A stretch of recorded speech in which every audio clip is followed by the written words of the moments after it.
Hello guys, good morning! Happy morning to all of you. Alam niyo, may nabasa ako kanina. Sabi niya, ang tunay na kaibigan daw kahit walang mapala sa'yo, kumbaga, kayo pa rin, parang ganon. Oo nga no. Pag tunay na kaibigan, hindi kailangan yung may mapapala ka pa. Kailangan kahit wala, kahit meron, puntahan ka, tawagan ka, di ba? Kahit busy siya o ano, dahil natural lang yun na kaibigan mo siya eh. Ganun, no? Hugot, tungkol lang sa kaibigan to. Kasi tama din naman yung nabasa ko na yun. Hindi dahil sa na may napapala ka lang, kaya ka nagpupunta sa kaibigan mo, o kaya mo siya tinatawagan. Kailangan, bata pa kayo, hanggang sa tumanda kayo, magkaibigan pa rin kayo.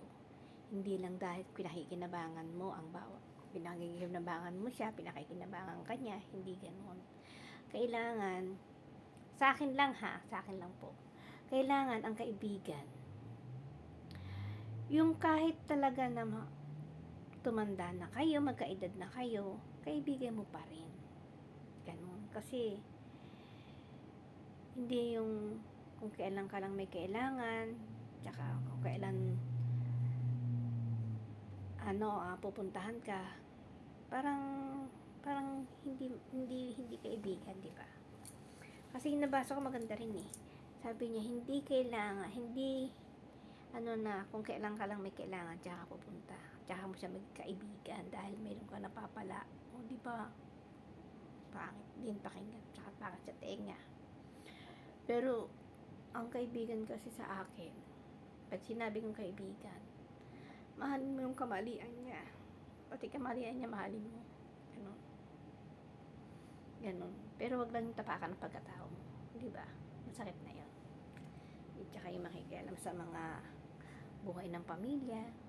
Meron, pero siguro, hindi siya makikialam. Advice lang to sa mga taong kahit nagkikwento sa inyo ang kaibigan ninyo o sino man nagkwento sa inyo, tapos pagka magkasama kayo,